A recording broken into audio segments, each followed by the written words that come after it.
Welcome to part 1 of our 3-part series, Pandemics, the Key to Prevention. On today's episode, we'll examine the current global coronavirus pandemic and learn more about the root cause of this dangerous and fast-moving disease. In late December 2019, news of a strange new virus emerging in southern China began to surface.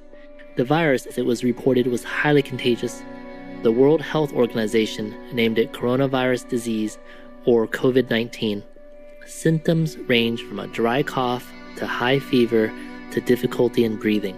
For many, the infection was mild, but for others, especially the elderly and those with underlying health conditions, the virus was potentially fatal.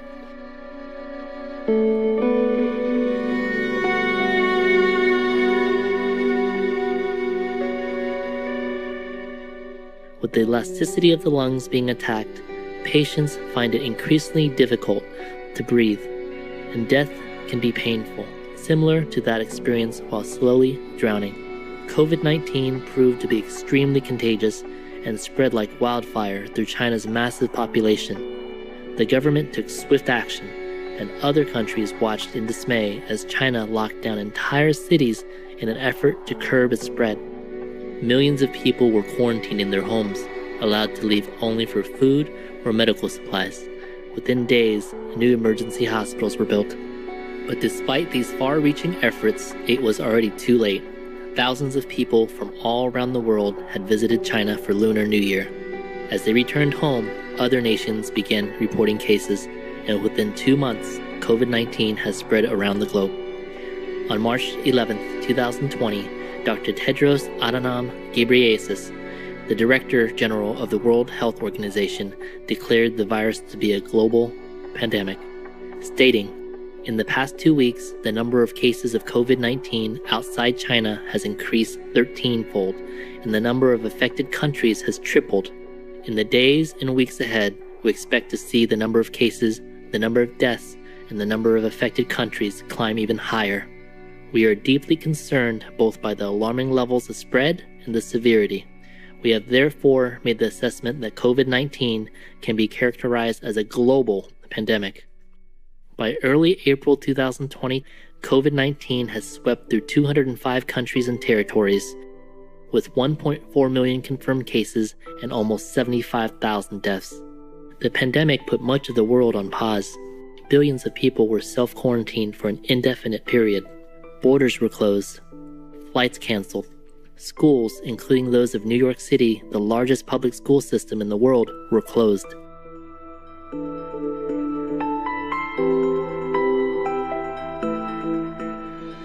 Except for essential service providers, people were asked to work from home. Hospitals operated beyond capacity, with many patients lying on the floor for lack of space. Retired doctors and nurses came out of retirement to help. At high risk to themselves, many of these heroic healthcare professionals also died. Desperate attempts were made to provide more hospital beds. For example, in the U.S., the Navy's 1,000-bed hospital ship, USNS Comfort, docked in New York City to provide beds for intensive care COVID-19 patients. Shortages of essential supplies dwindled, while scientists and medical researchers worked around the clock to develop a new vaccine to combat the virus. Within billions of hearts was an underlying sense of fear. People asked, "Why are we suffering through this virus? Where did it come from? How did it start?"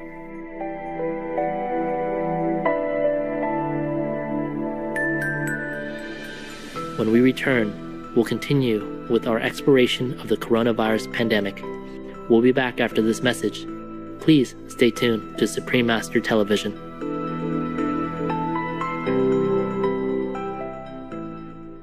Welcome back to our program. How did the coronavirus or COVID-19 pandemic get started? What was its root cause? According to medical research, COVID-19 is a zoonotic disease, an infectious disease transmitted from animals to humans.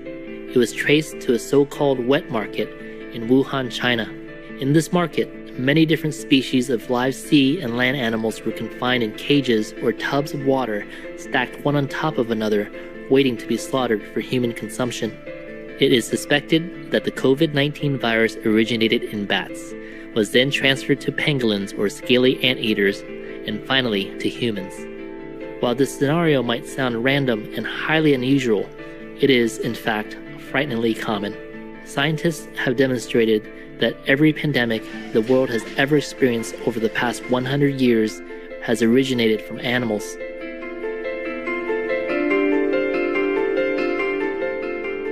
Let's look at some of these events.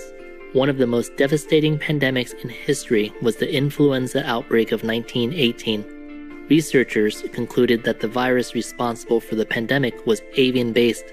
It is believed to have started in the Western world, when an infected chicken, duck, or turkey was consumed by a human. This viral influenza was first discovered in the spring of 1918 and quickly spread among military personnel. Its symptoms included a high fever and feeling of malaise. During the spring of 1918, the flu was mild. Most people suffered only minor discomfort. Few died, and after a couple of months, the virus appeared to be over. However, in the fall of 1918, the influenza returned, this time with a vengeance. The virus had mutated, and the new strain was not only highly contagious, but also extremely deadly. Those most vulnerable were the very young and the elderly, but surprisingly, so were those in the prime of life, young adults 25 to 35 years old. And death from the disease was excruciating. Those infected suddenly developed blistering fevers, nasal hemorrhaging, and pneumonia. They died by drowning in their own fluid-filled lungs.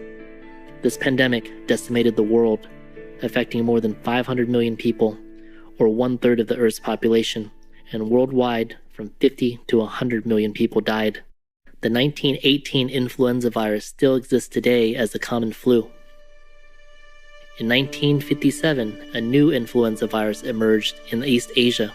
Termed the Avian Flu, or H2N2, this new virus was also avian-based.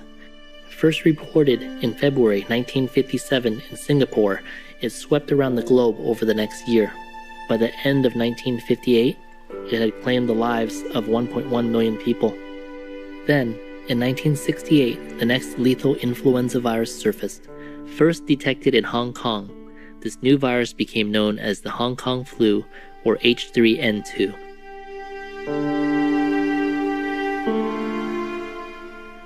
Like the others, it was zoonotic and avian-sourced. H3N2 was highly contagious. Within 2 weeks of its emergence, more than 500,000 people had been infected. It is estimated that more than 1 million people, mainly young children and the elderly, died from this avian-based disease. Then, in the 1970s, the world became aware of one of the most debilitating epidemics ever known: acquired immune deficiency syndrome, AIDS, or human immunodeficiency virus, HIV. AIDS is believed to have started in West Africa, when a group of hunters slaughtered and ate infected chimpanzees. AIDS attacks the body's immune system until it can no longer ward off disease, and for many years, it was almost always fatal for those who contracted it. Over the years, AIDS has claimed the lives of 35 million people, and it is estimated that 40 million others are still living with HIV.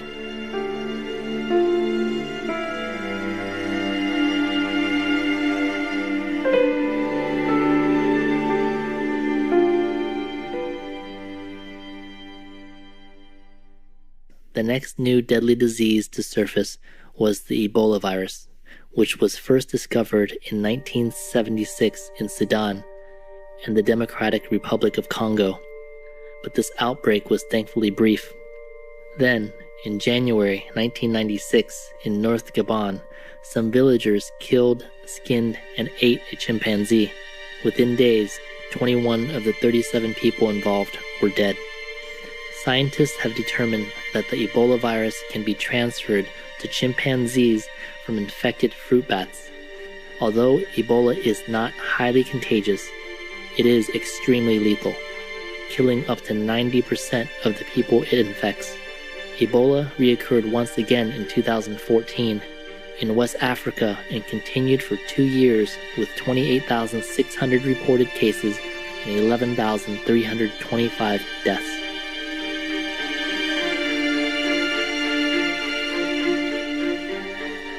In 2003, severe acute respiratory syndrome, SARS, emerged as yet another global pandemic.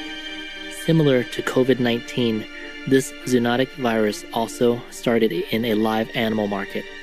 SARS has been linked to civets, some of which were being sold in the market for human consumption. SARS had a high mortality rate, with 10% of those infected dying. Unfortunately, although the disease had already been transferred to humans, health officials ordered the slaughter of all civets in captivity, and approximately 4,000 of these innocent animals were killed. Only 6 years later, in 2009, yet another pandemic, swine flu, or H1N1 virus, arose. This pathogen was first discovered in the US among pigs living in crowded, filthy conditions on a factory farm. It was transferred to humans either through close contact or through consumption of infected pork.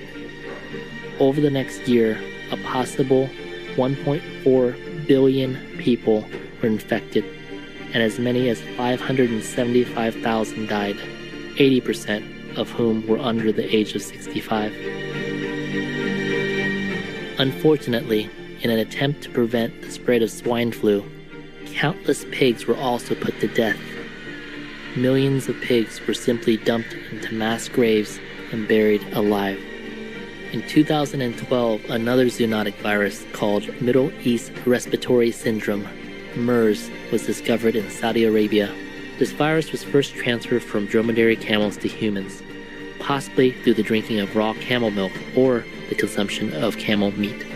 MERS is highly lethal, and approximately 35% of those infected die.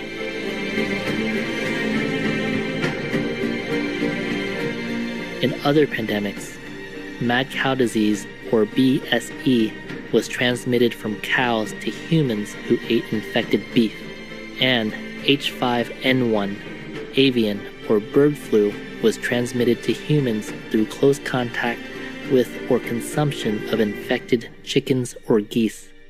All of these diseases, all of these deaths, all of this suffering, why are they happening again and again?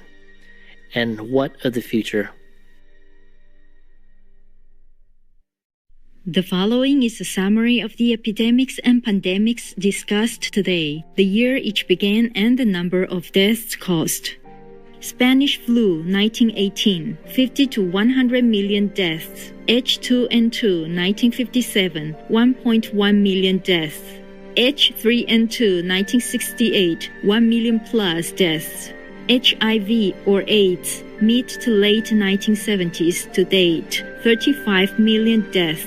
Variant Creutzfeldt-Jakob disease from mad cow disease or BSE, 1995, 178 deaths.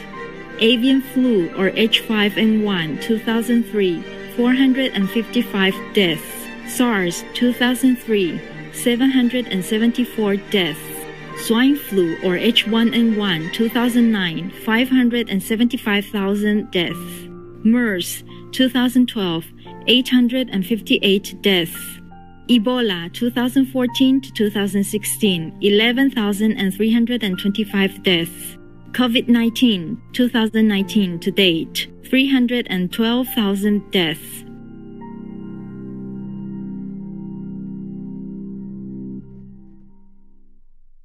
Precious viewers, please join us again on Monday, May 25th for Pandemics, the Key to Prevention, Part 2 of 3.